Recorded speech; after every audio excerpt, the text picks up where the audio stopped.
Hello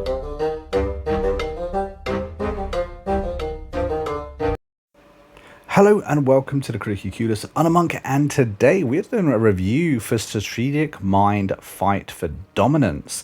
This game is actually a blend of two games, Spectre of Communism and Blitzkrieg. And you can find this on the Xbox and the Xbox Series S and X.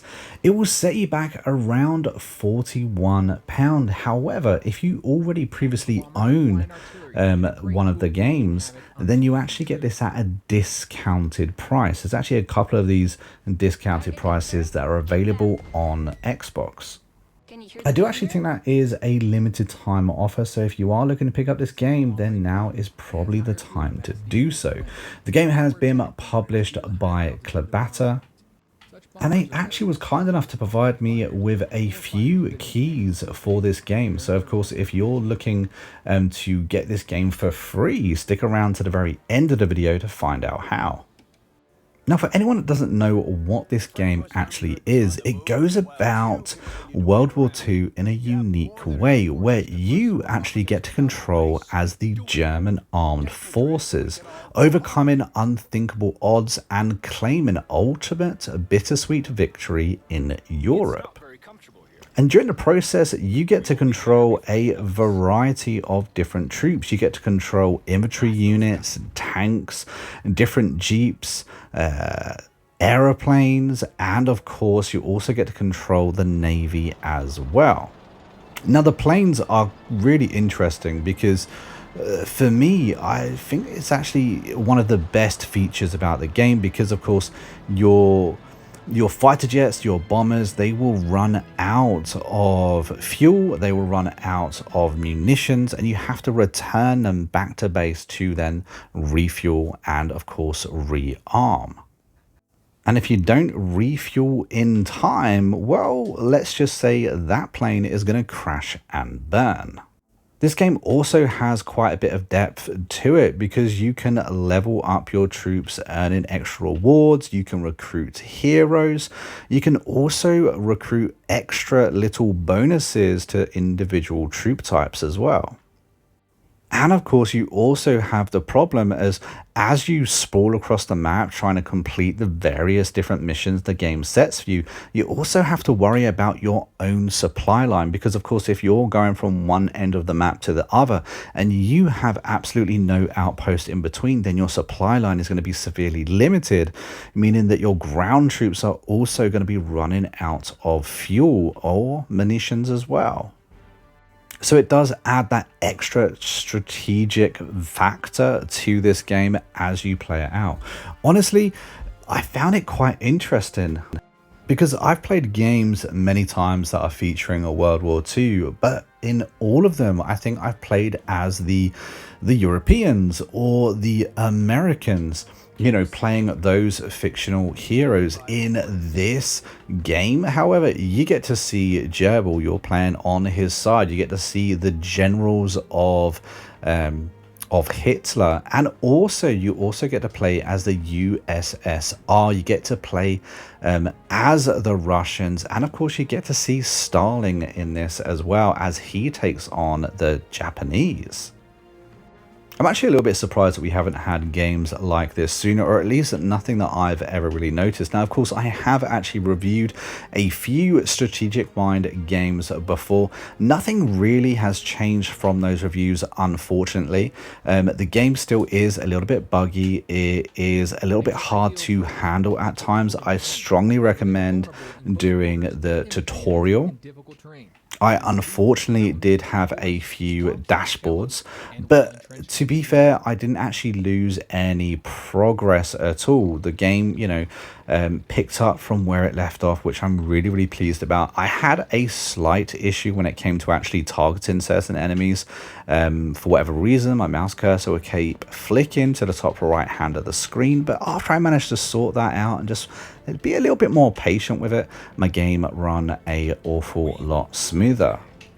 Another gripe that I had back then that I still have now is that I do feel that the hexagon grid that you battle on is a little bit overpowering, and it takes away from the actual battlefield itself, because it's kind of cool watching your tanks, you know, roll through the towns and roll through the countryside. But I do think the hexagon grid is just slightly overpowering. I wish it would turn it down, just that way I could kind of just enjoy the game.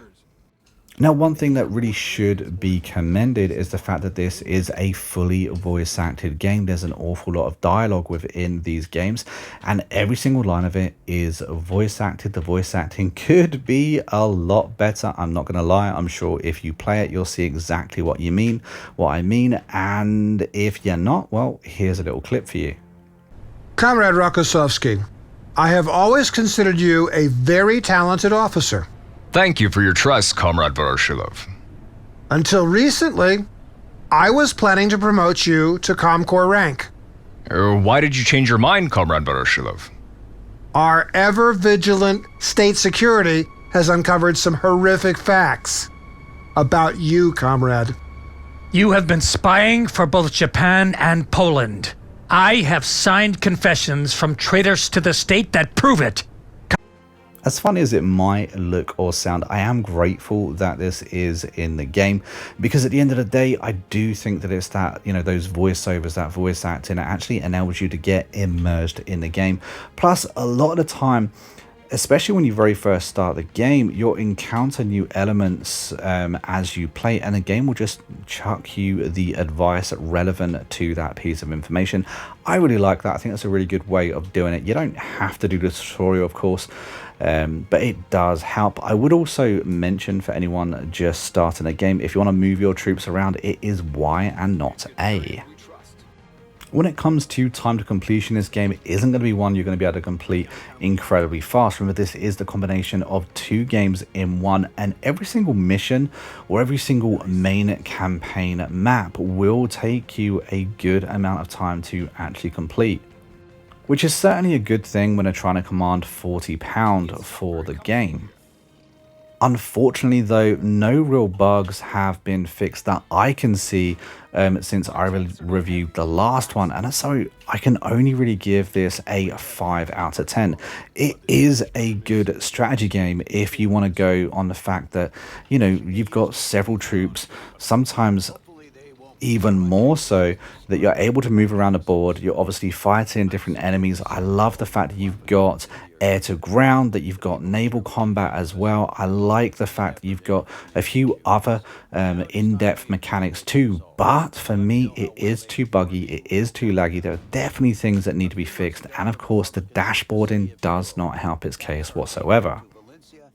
However, if you want to get your hands on this game completely free, remember I do have a active giveaway right now. All you have to do is comment red banana down below, just confuse all those people new to the channel or that didn't watch to the very end, and then join my Discord showing me the comment on the video. If you do that, then hey presto, you're entered the draw for the key for this game. And of course, the keys are due to be given away within the next few days. I do have a few keys though, so if you're a little bit late to the video, feel free just to comment and check the Discord just in case I still have a key spare. But until next time, guys, I've been a monk, we've been City Kudos, and I'll see you in the next video real soon. Until then, take it easy and happy gaming.